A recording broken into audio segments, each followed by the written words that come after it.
আসসালামু আলাইকুম ওয়া রাহমাতুল্লাহি ওয়া বারাকাতুহু।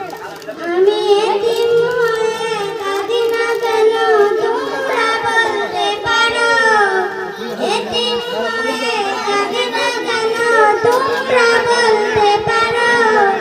এতিম ছেড়ে নবী এতিম কিছু নাই এতিম ছেড়ে আমার ঘরে যা না যাই মায়ের তো চাবি আছে মাই কই যাও ঘরে যাই যাই আর আছে না তাইনি যে ইয়ার উপরে বাড়া মারুরা এখন ঘর তালা দেয়া আছে না দেশ